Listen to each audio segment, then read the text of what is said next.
Hello everyone and welcome to another video. This time the Paladins minor league power rankings here with the Console Pro News. My name is Blue and I'll walk you through these. Now for those of you who have realized we didn't have a power rankings video for PML last week, and that's mainly my fault.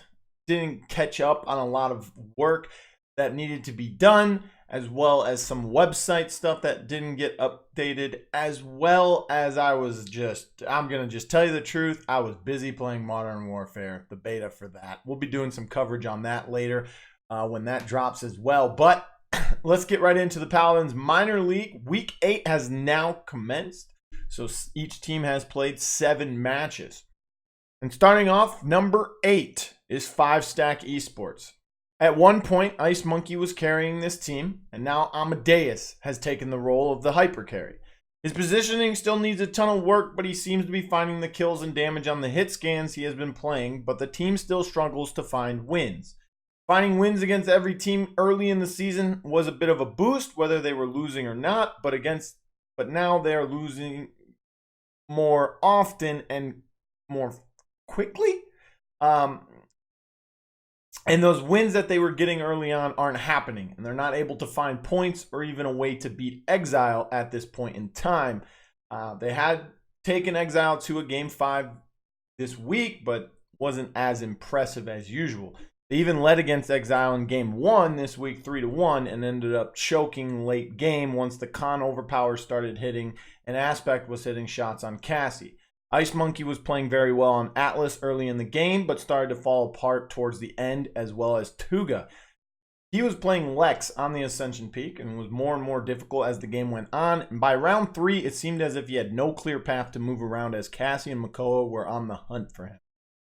Now, another thing to note is in Game 5 on Splitstone Quarry, they decided to go double off-tank, and that's pretty odd. They did have Makoa. I think they just grabbed Makoa because he wasn't banned. They're saying, hey, we need to grab this.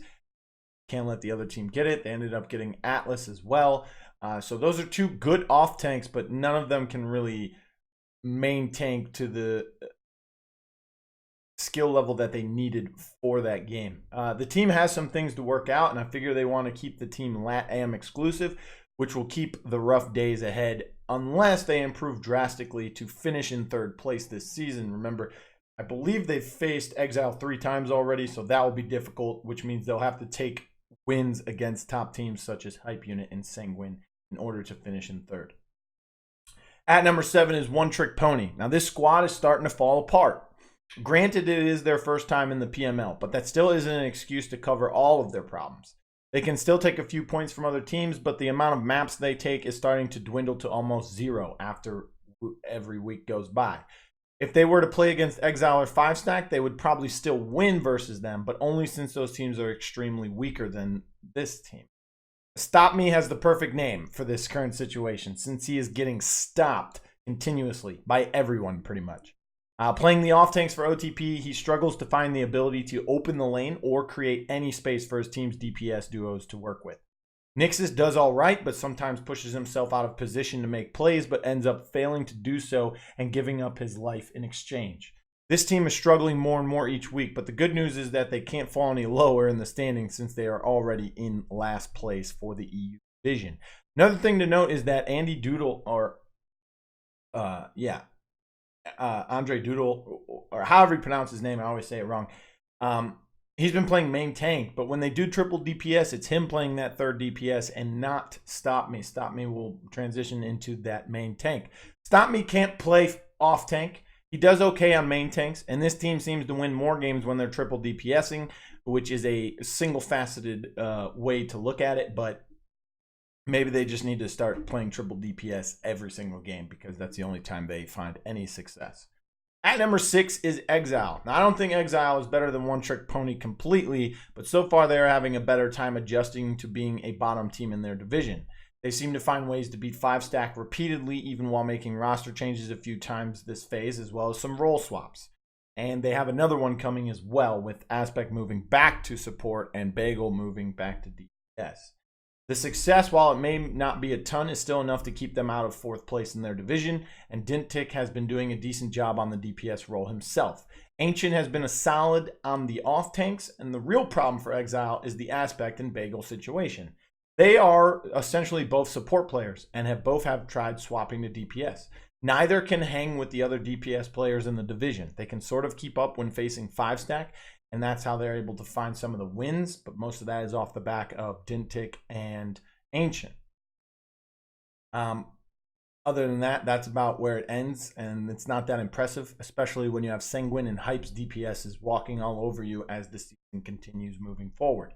Finding a solid DPS player could be the better solution, like a Jab or something.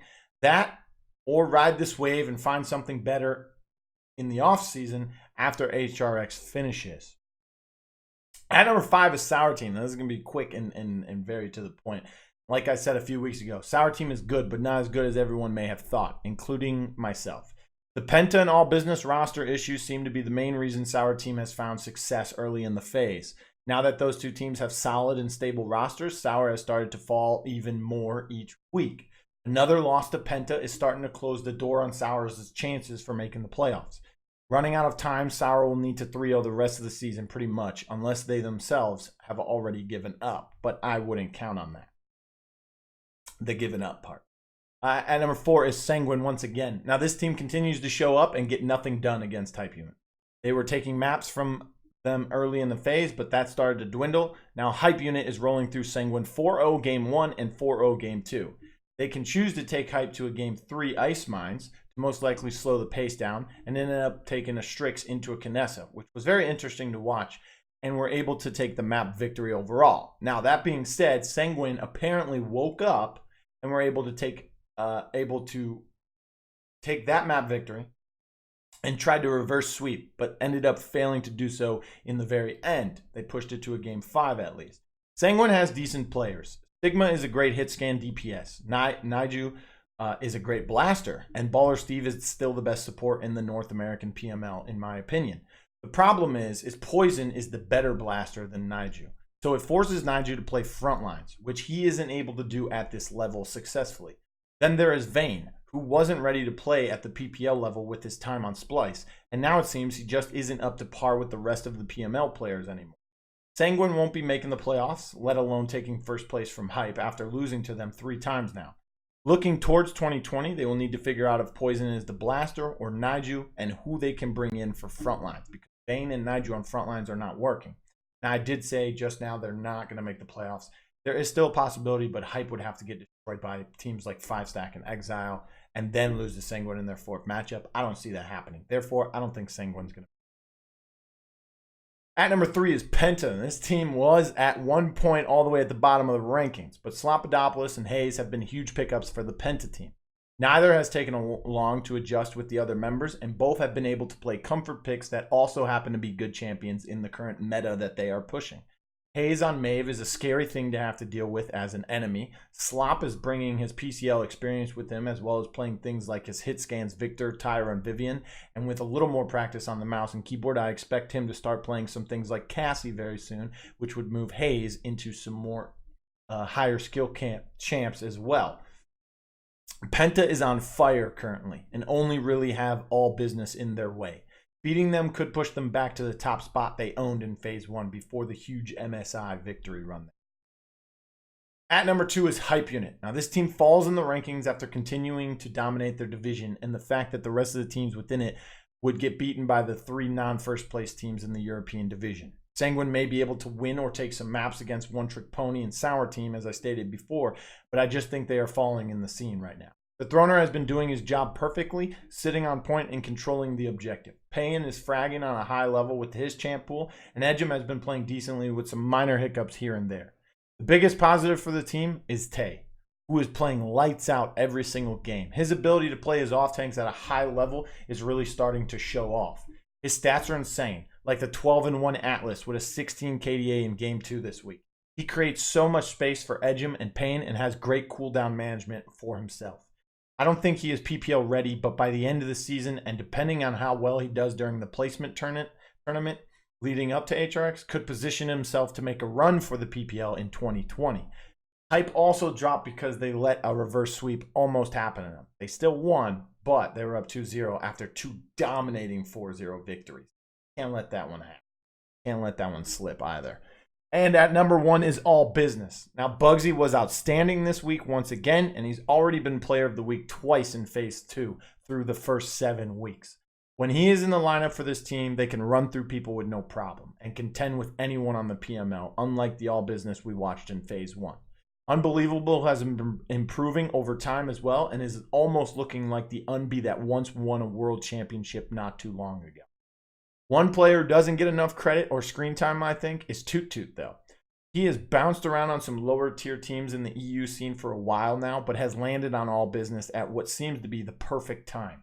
His stats may not be the best on paper, but he does what off-tanks need to do. He provides beautiful off-lane coverage with his DPS. He has a knack for making great body blocks in key moments, and his ult management always seems to be on par with other top players across the scene. This team has slid into first place from third and has been able to hold it for 2 weeks straight now. With matches against Penta coming up, things should get interesting as they are put to the test against the Penta team, who is currently, once again, on fire.